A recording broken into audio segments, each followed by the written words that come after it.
kondisi begitu, mau nggak mau katanya saya ini harus dinikahkan dengan jin tersebut. Setiap kali kita mau hubungan badan dengan jin, si jin tersebut dia izin dulu, "Kak, saya mau masuk ke raga istri kamu." Semua yang ada di dalam tubuh istri saya itu santet, termasuk gatal-gatalnya itu keluar namanya lugut bambu. Kejadian yang drastis itu, begitu dia mandi, di dalam kolak baknya itu banyak sekali namanya ulat bulu. Sebetulnya dia mau ngebunuh saya dengan imbalan 15 juta. Saya tahu 15 juta karena makhluknya itu berbicara dengan saya. "Awas, kamu mau dibunuh terang-terangan sama si A." Assalamualaikum warahmatullahi wabarakatuh. Selamat datang di Story Radio FM, radionya para pecinta story horor. Sebelum mendengarkan cerita dari narasumber kita, jangan lupa subscribe, like, komen, share supaya kalian tidak ketinggalan video-video berikutnya.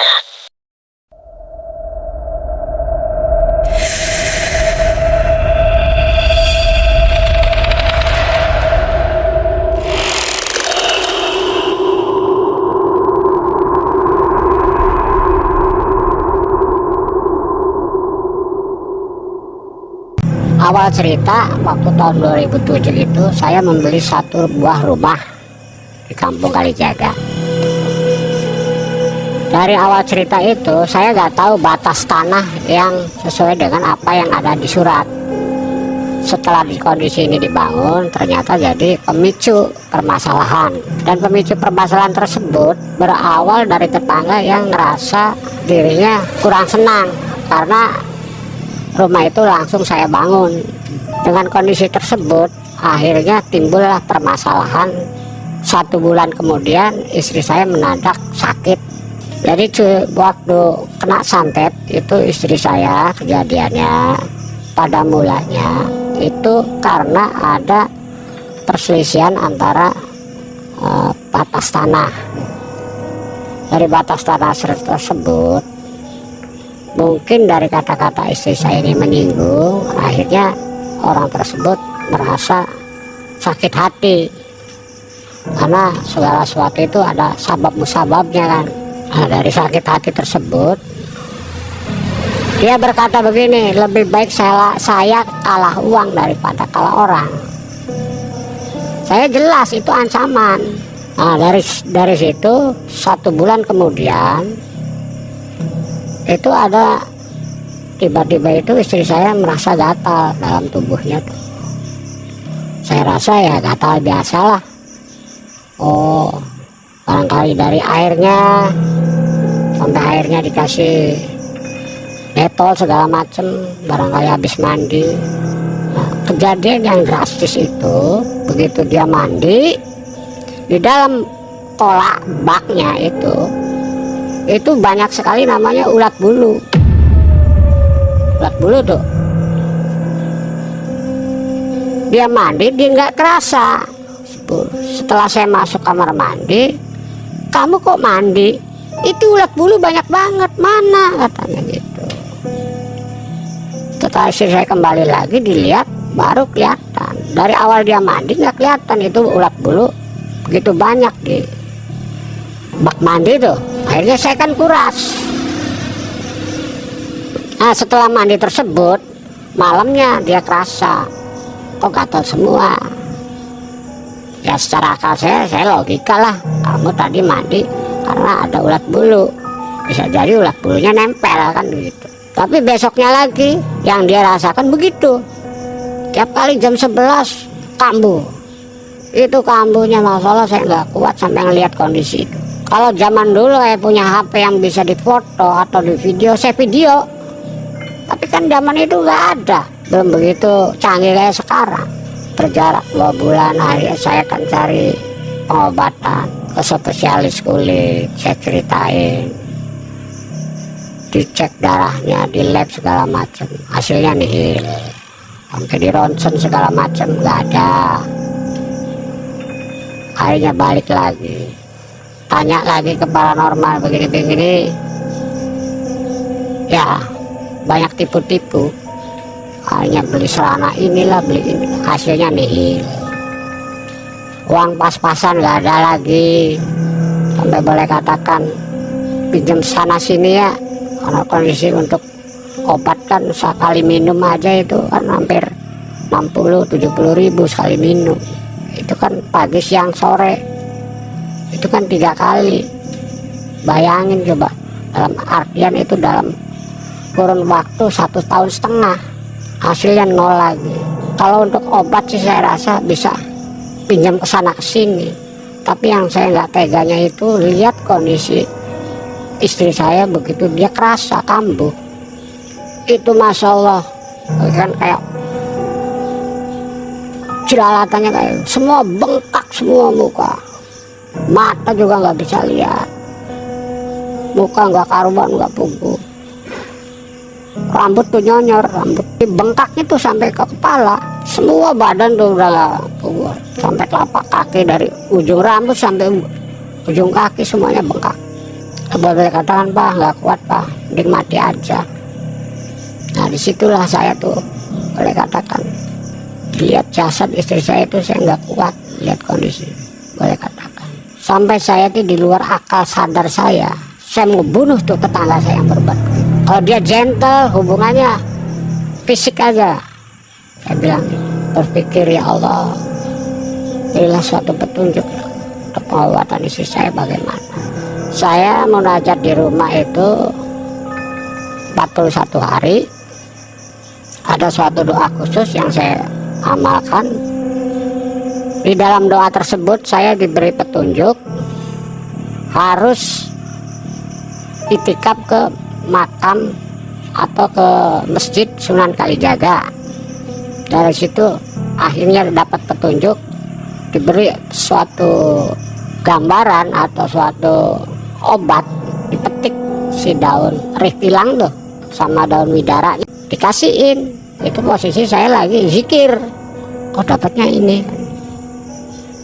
Nah, setelah itu dikasih petunjuk lagi, nih sebelum kamu mengobati istri kamu ini dipipis dulu, ini dilembutin si daun tuh, tidak lepas dari baca sholawat. Pipisnya tuh udah selesai, campurin air hangat, kasih garam. Setelah kasih garam, saya tawasul Kanjeng Nabi dulu, Fatihah Kanjeng Nabi, waliullah yang ada di situ, minta karamah dan berkahnya, mudah-mudahan disembuhkan. Akhirnya dengan ritual tersebut saya meminta sama Allah, minta keberkahannya, minta karamah dan barokahnya, saya jalankan. Nah dari 41 hari tersebut saya kedatangan sesepuh atau boleh katakan yang mempunyai jati diri doa tersebut. Dia hadir di dalam ritual tersebut. Di antaranya dia berbicara begini yang saya ingat, siapa yang berbuat zalim Allah bakal menutup semua rahmat dari Allah, karena mereka sudah bikin permasalahannya dia sendiri. Yang namanya karma, dia bilang gitu, itu nggak lepas dari karena masalah. Sikatan karma tuh karena masalah, apa yang dia bikin nah, dia terima, apa yang dia nanam dia bakal memetik hasilnya. Ya itu kan dari sepuh kami ya, kemungkinan ada suatu amalan yang harus kita boleh katakan dibeli, boleh katakan kita diistiqomahin. Bahkan itu masalah pribadi lah, nggak mungkin saya utarakan doa tersebut karena lain orang lain keyakinan gitu. Cuma intinya kita yakin apa yang kita wiridkan, apa yang kita munajatkan sama Allah semuanya bagus. Alhamdulillah doa itu terijabah. Semua yang ada di dalam tubuh istri saya itu santet, termasuk gatal-gatalnya itu keluar namanya lugut bambu, beling yang sudah kecil-kecil, pasir, terus ada tanah kuburan juga atau segala macam.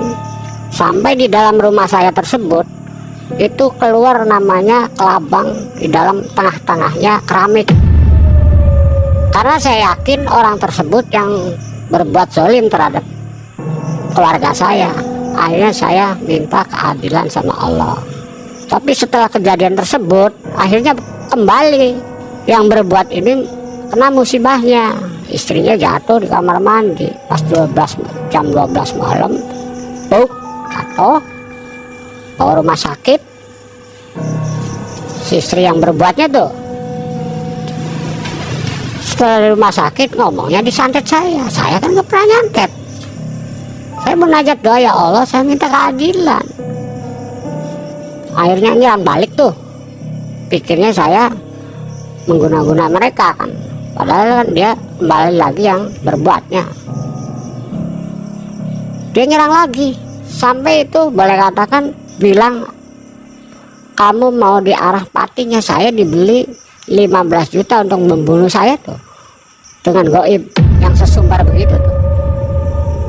Begitu jam 11 saya ambil air wudhu, saya sholat malam.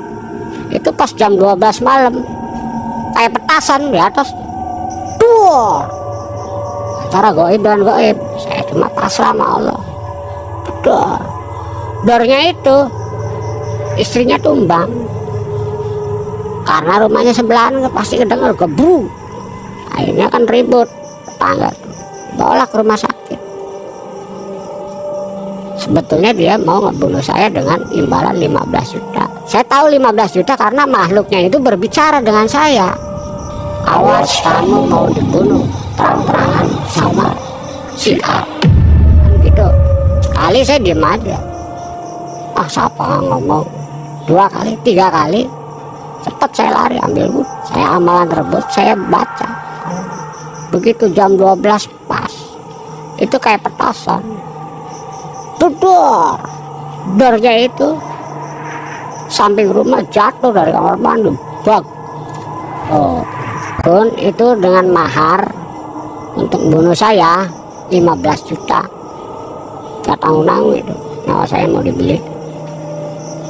Jadi setelah sembuh beberapa kali serangan Serang ya? terus, iya. Dia penasaran. Istrinya yang sudah meninggal. Tapi saya punya alternatif lain daripada ini berkelanjutan terus menerus. Akhirnya saya jual aja lah rumahnya. Mendingan saya hijrah. Biarkanlah mereka dengan jalannya sendiri. Saya lebih baik menenangkan diri. Akhirnya rumah tersebut saya jual. Pada tahun 2009 saya bertemu dengan namanya jin muslim. Jin muslim tersebut dia selalu memperhatikan saya, baik gerak-geriknya dalam tiap hari saya bekerja. Karena posisinya jin tersebut ada di suatu tempat di kantor saya. Saya nggak meminta dan saya nggak memanggil. Dalam komunikasi tersebut saya berbicara dengan si jin tersebut. Saya berkenalan lah layaknya manusia dengan seorang gadis. Saya tanya siapa namanya, dia jelasin nama saya si A. Kedua, umurnya berapa? Ternyata umurnya sudah hampir 700 tahun lebih. Alasannya kenapa kamu memperhatikan saya? Kamu suka dengan saya kenapa? Nah, dalam komunikasi tersebut saya senang sama orang muslim yang taat beribadah, karena saya bisa menjadi makmum kalau kakanda sholat. Makanya saya setiap waktu selalu mengingatkan, baik lagi kerja, mau santai, mau apa, waktunya sholat ya harus tepat sholat, biar saya jadi makmum. Nah itulah. Jadi dari situ timbul rasa empati saya terhadap si perempuan jin tersebut. Akhirnya saya mau kenal lebih dalam gitu, lebih dalam, yang layaknya dengan manusia, dengan bangsa jin tersebut. Dan karena kita udah komunikasi, akhirnya nih komunikasi nih lancar nih. Ada sesuatu ya bisa diutarakan, sharing sering. Kenapa sih kehidupan di sana kayak gimana? Apa yang mereka jalanin, bagaimana dia menjalankan suatu ibadah. Ternyata ibadahnya mereka itu lebih disiplin daripada manusia. Keyakinan mereka juga lebih hebat tahap beribadahnya. Karena manusia dimuliakan sama Allah, akhirnya si jin tersebut minta ibaratnya mencari sosok seorang imam, karena dia seorang perempuan. Dalam perihal tersebut, saya sering ngobrol komunikasi di rumah dengan si jin. Akhirnya saya cerita sama istri, "Wah, kayak orang gila, kamu kok ngobrol sendiri? Ya kamunya aja nggak lihat." Ini akhirnya saya terus terang, saya kenalan dengan perempuan yang namanya jin. Kamu mau kenalan juga nggak bakal bisa lihat, tapi kalau kamu nggak percaya, saya panggil, nanti ada bau sesuatu yang harum di dalam rumah ini, itu berarti dia hadir. Akhirnya ada sesuatu orang untuk menanyakan masalah perihal kelainan lah, ibaratnya kelainan suaminya gitu. Akhirnya istri saya memanggil lah orang yang bisa mengerti perihal masalah itu. Saya juga kenalan dengan orang yang paham begitu. Dengan kondisi begitu, mau nggak mau katanya, saya ini harus dinikahkan dengan jin tersebut.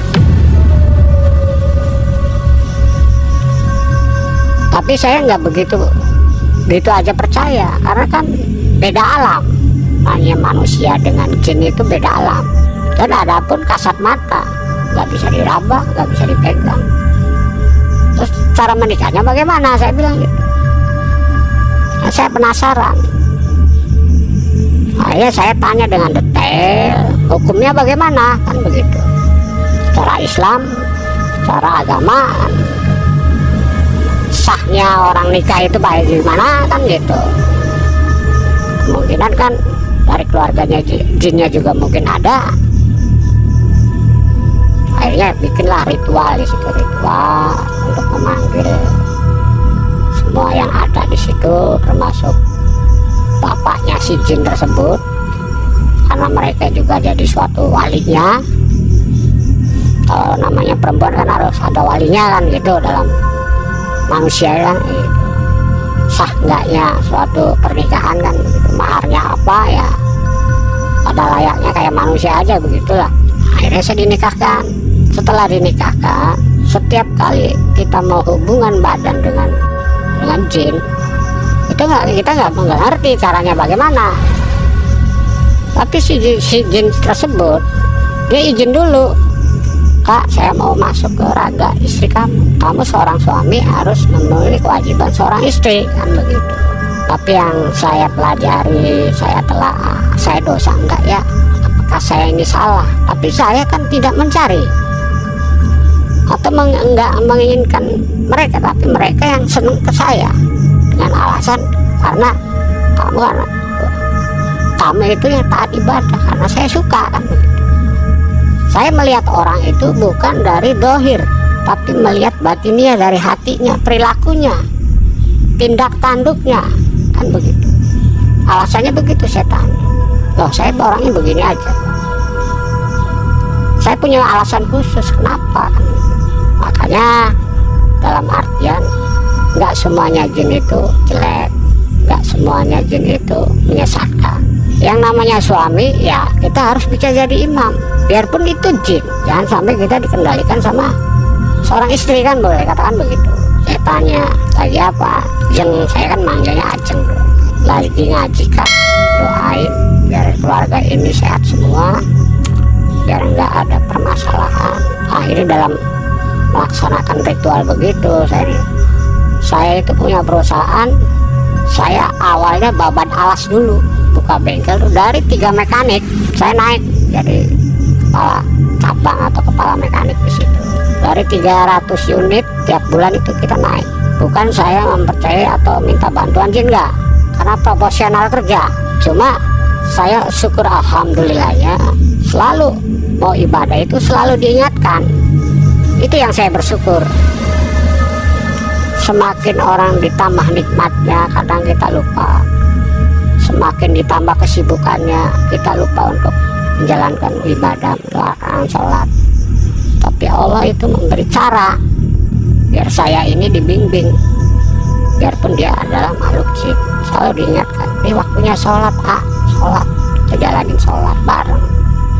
Secara kasat mata ya saya sholat sendiri, tapi kalau yang saya rasakan di belakang itu ada makmum yang jadi imam.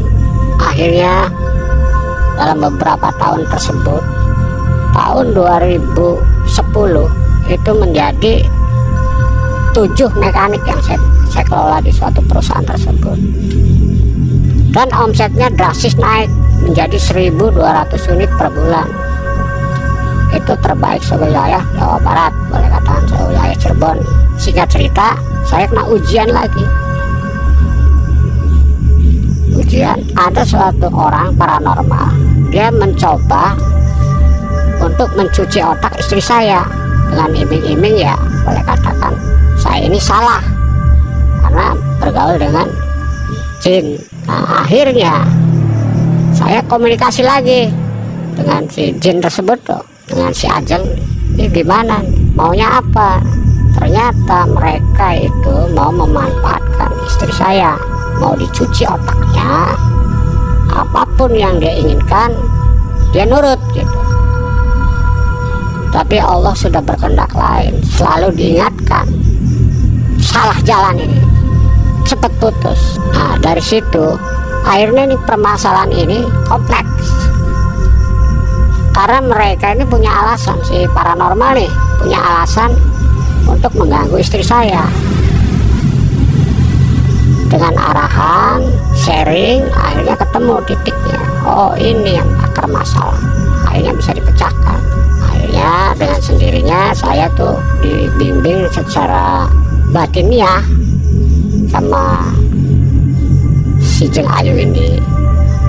Segala sesuatu itu jangan lepas kita berdoa, memohon, minta perlindungan.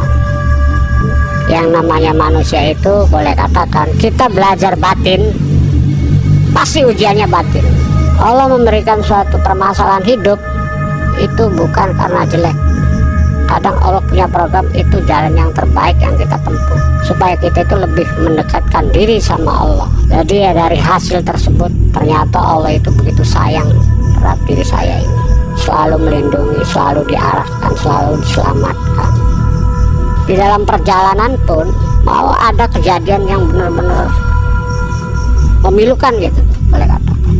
Begitu naik motor kenceng-kencengnya, itu dalam telinga itu membisikkan suatu peringatan, jangan kenceng-kenceng, banyaklah beristighfar, bersolawat kalau di jalan. Akhirnya saya turunkan gas, saya beristighfar, saya bersolawat.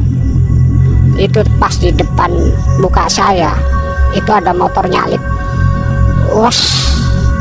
kalau saya lewat Pantura, begitu nyalip di depan saya itu 10 meter, orang masuk kolong truk gandengan, letus. Kejadian yang saya lihat alami. Makanya dalam perjalanan tersebut kita jangan sampai lupa selalu berdoa dan berzikir. Pasti Allah selalu melindungi apa yang kita tuju gitu. Istri saya juga mengalami suatu, boleh katakan ada peningkatan dalam ibadah gitu. Setelah kejadian, setelah dia dikaniaya sama seseorang atau disakitin sama orang gitu. Akhirnya dia rajin, baik dia melakukan puasa Senin Kemis, sholat malamnya, dia memohon. Dan itu suatu kepahitan yang pernah dialami itu jangan sampai menjadi suatu beban. Kita ikhlaskan dan kita munajat terus sama Allah. Ya, istri Abah sendiri, Abah menikah dengan jin itu mengizinkan, Bah? Justru awalnya saya ngobrol secara empat mata dengan istri, saya terangkan setuju atau enggak, kan begitu. Kalau demi kebaikan suami saya izinkan. Karena kan dasarnya kita menikah lagi itu apa kan? Akhirnya mengizinkan. Akhirnya dipanggil lah. Jadi ya kita tuh bikin suatu apa namanya tuh di rumah tuh kayak modelnya tumpeng lah gitu, tumpeng kayak orang syukuran begitu, bikin tumpeng ya, yang bikin nyediain semuanya juga istri saya yang melakukan. Kalau umpamanya istri saya nggak mengizinkan, boleh katakan nggak mungkin kan itu terlaksana kan. Nah, dia juga selalu kalau malam itu sekali jam 12 hari-hari tertentu ya, dia minta sholat bareng, sholat tahajud.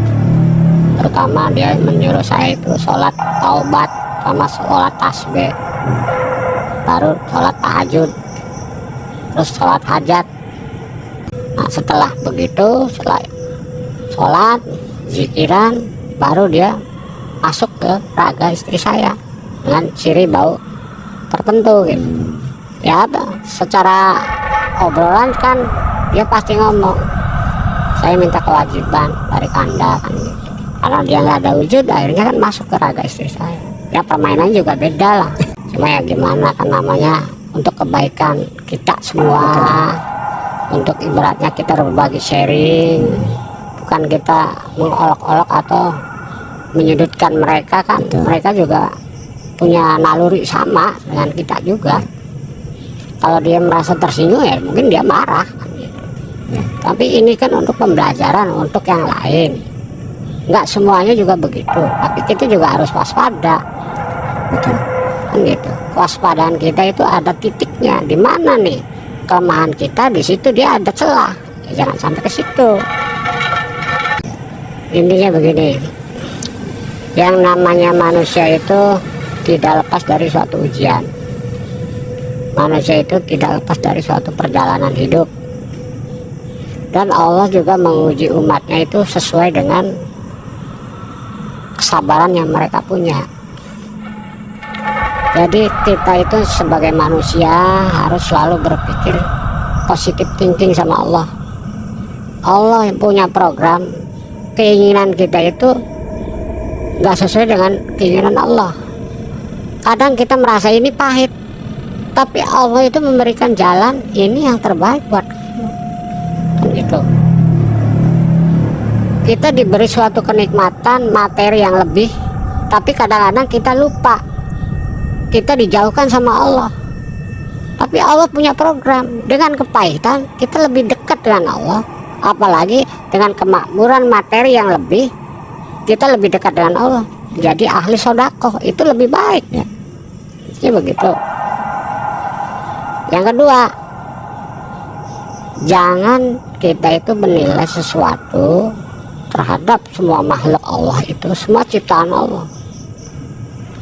Bagaimana sudut pandang kita memandang atau bisa membina, mengarahkan dan mengingatkan, semua saling menguntungkan. Kadang kita melihat sisi jeleknya, kekurangannya. Yang namanya suami dan istri itu saling menutupi kekurangannya. Mungkin secara dohir batiniah saya ini manusia biasa, tapi secara batiniah kadang-kadang bangsa itu lebih pintar, lebih mahir, karena mereka umurnya lebih dari kita. Pengalaman hidupnya itu kan udah 700 tahun. Apapun yang kita alami, terutama dalam diuji masalah materi, kita kan kadang-kadang lupa nih, mana sih keimanan kita. Kadang-kadang kita gelap mata dengan diuji suatu materi. Kalau kita keyakinannya dengan Allah teguh,